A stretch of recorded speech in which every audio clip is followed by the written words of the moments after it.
Hi all, welcome to my Game Week 387 squad review as it were. So we've got quite a lot of squads this week, which is quite handy. Obviously I've got a couple that obviously fall under the does not play category because seasons don't start.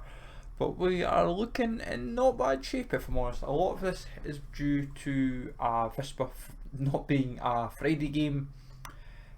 So we're able to kind of actually field full squads all over and try and give it really a right good go this week, that where we actually feel like we, in essence, might say to ourselves, we actually have a right good chance of competing this week, as it were. So 240, we run with Gaikuji Otta in net yet again. We run with Growley.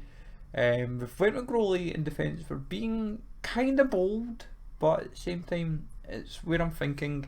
It's also we can't actually fit Nara in this stack, sadly. But mainly because I'm of the mindset that I feel two forwards this weekend is maybe the better strategy, simply because Contador are very attacking.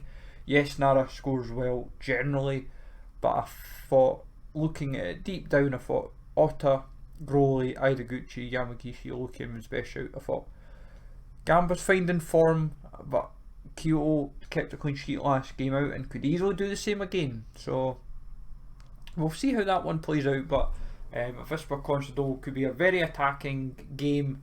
Yamagishi, Idaguchi, I'm sure will be looking to impress, and certainly a game where threshold could be achieved, but also better depending how form goes, of course. That is going to be the main part. Plus, Idaguchi, since he's come back from injury, has looked very impressive. I'm delighted I've got him in the club. Champion America, McMath. I love the McMath doubters. I loved it. He helped us get threshold last week. Michael Boxall, Matt Polster, Tyler Boyd and Rudy Camacho. Good five, if I'm honest, especially since Boyd played very well midweek in the LA Derby. Camacho very consistent. Matt Polster's just very steady. Boxall, yes, went a little cold in form, but that's more a team thing than an individual thing. Personally feel Boxall anyways is very consistent, so I've got no doubts in him anyway. He's been very consistent for me anyway, so I'm delighted to have him and serving the club well. Obviously under 23 we have Dubison, Leonard Moser, William Fisher, Josh Campbell and Lewis Miller. What's funny is the under 23s unintentionally just keep slowly improving in terms of what we're getting available. Transfer wise, Dubison is obviously no longer at Albacete, he's at Basel. William Fish, or Will Fish, is potentially could either go to either Birmingham or Hibs, so it would mean he would still be covered by Sorare, so as far as I believe, especially if he goes to Birmingham. But regardless, we'll see what happens. But it's a very young team in respects, but obviously like Moser and Dubison is like one more season of them, so we'll see what happens. As I said, I'm just changing the captaincy for hopefully like just XP boosts or whatever. Champion Asia is the five that has real potential to score well, but at the same time could score badly, mainly because depending how the actual scoreline was to be, Daiki Suga seems to obviously be playing a more centre back, left wing back type role where he will be very attacking. Lucas Fernandez slowly finding his form. Yuya seems to be playing as a striker, which is quite amusing to watch. Kim Gun-hee's clearly not getting faith to lead the line. Tatsuki Nara just always seems to be super consistent, and Murakami kept a clean sheet last week and seems to be the settled number one again for now. Obviously those that are Murakami owners will know that how quick the rotation for goalies is. So depending what this scoreline was to be, you never know what might happen. But this is a five that I do have good hope for, good potential. Obviously a more Consadole heavy than a Vispa heavy, but joys of running both teams and they just happen to face this weekend. It's always going to happen at some point. 220, Burkey in net, gone big and bold with goalkeeper choice, but then from there, Yuzawa, Finlay, Toyokawa and Kokianzi. So a mix all over of teams, but the leagues are obviously just J-League, MLS. And Toyokawa, this is the kind of game where he could get a goal or two, definitely feel a chance. Kokianzi for Kashima Antlers, he seems to be very steady in his form. Finlay seems to be quite... It's funny how he's played well the last few games. Obviously had a little blip the last game there, but Austin seems to be finding form, and Finlay's hopefully can help that. And Yuzawa seems to be settled in at right back. All-Star could go one way or the other. I initially did kind of ponder putting Tanaka in one of either 220, 240 or All-Star, Champion Asia, but this team has a bit of balance about it in the sense of if like as long as like Irwin's starting for Minnesota anyway, should have a chance. But then from there, like Tanaka, Kamai, depending how they perform for Consadole, especially Kamai, if he's a more advanced role, but Tanaka, as long as he's pulling out the defensive form, should be fine. Herbers was finding a little bit of form that was actually starting to really give me a bit of hope with my forwards for once. But we'll see how this goes. Nashville's maybe not the game that form's going to show, but time will tell. League KJ just steady, and this is the kind of ideal game for Suwon to and him to score well. And before he pulls out one of his 100-point games, that like 90-100-point games, that would be delightful. We would like that immensely. Obviously from there, MLS Amateur. Now with MLS Amateur, we are also in the Free Tip Scouts MLS League. So we've tried to go not necessarily big and bold, but sensible with our options as well. Burkey, we know what to expect with. Mayor, same applies, and I feel this is the ideal game for Mayor to score well. Nagbe's just consistent really as always. Buanga's needing to find a bit of form. This is maybe the game for it. And Nick Lima for Austin, as we've said with Austin. They're finding form, Lima's finding it as well.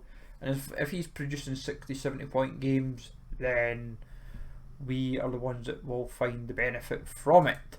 So MLS Pro from there, MLS Pro is another one. It has a chance if Casper plays. Brandon By's not really finding his feet too well again since his injury, so it's a little bit of trepidation from me. But Shano, Sean Davis, they're steady enough. Like Shano is just super consistent. He's getting like 70-point games just now, and that's kind of what we need. And just about the rest of the team couldn't produce it, then we'd be laughing. But hey ho, Challenger Europe obviously is just a Hib stack. Marshall, Hanlon, Newell, Yuan and Boyle. Obviously when we actually do run the Hib stack for Challenger Europe, that will be the 5. It's a very strong 5 at that. Obviously Boyle will depend once he comes back from injury, so someone else might take a spot from Boyle for the time being, but we will see how it plays out. 270 obviously isn't as strong as it could be, but we've made sure that Nagaishi's in net regardless in case of he was to say suddenly start. I have tried to look at other goalies, namely Sugano, mainly just for, but I've even been tempted just to nab another Clint Irwin just for, not necessarily just for funds, but just to give us every kind of team this week at least a starting goalie. But Majima, don't expect to score too much, but he's found a couple of games lately with some okay points. Hiroyuki Mei's just steady. Obviously if we were running a proper Series 270, Kim Gunn, he would probably be dropped. He's just sadly not been it, which is a bit of a shame. I suppose when Agisha has been scoring goals for fun, and Kim Gunn, he's just literally getting cup games, and it's just led to when Kim Gunn he's had to step in. Petkovic just doesn't feel he cuts it really, and then Arano just to round off the team as captain. The way I was looking at it was Hiroyuki or Arano as captain. Both, to be honest, both when you kind of look at them, could easily fit into like an all-star 220 team. Like if I was to play about, I would maybe take Ethan Finlay out and even Yuzawa out of the 220 and put Maijima and either May or Arano. I might do that. Might put more focus on 220. Give 220 an actual strong chance with 270 just a XP team, as it were. Just like giving people that do play just a game time, as it were, in case they do play well. Then obviously we've been able to field 3 academy teams just with the spare goalies we have. Eloy, Room potentially could be coming back to Europe. It's been on the card for about the last week to Vitesse. Hopefully that does happen, because then it just gives us another European goalie, which will be handy. And especially if they were to go, if Eredivisie was going champion Europe, then for example, because of they've been a top 5 league now, it would make for interesting viewing, because then potentially I've got to suddenly look at my Eredivisie players to then field champion Europe, which brings more trading questions and that into me. So we'll see how that goes. Stairs we just recently got in as well. Obviously didn't play the last game, so I'm not 100% sure if he's actually playing, not playing, whatever. So I'm a bit unsure, so I thought I'll at least field him in this and just take it from there. At least I thought if I'm fielding a half decent team in academy, then we've got half a chance. Quignon, obviously for this as well, he's been playing well lately, but as I say, might as well give ourselves half a chance. Atero, obviously he had America and Mexico showing as a, what do you call it, the games played, but obviously his loan's been extended at Gijon for another season, so that's why he will be no games, but it's handy for second division Europe. Kikiru Funaki, just steady. I'm not sure if he might play this weekend though, because Yamanaki, I know who I mean, Raisuke is like direct competition, so we'll see who gets the nod there, especially since Avispa got the result against Cerezo. Then just spares from there, like Kanamori, recent addition just for the Avispa collection, brought in.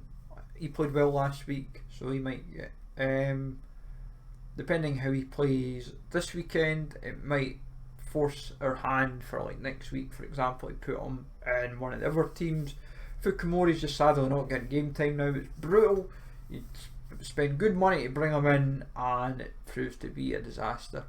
Bedoya's just steady for game time.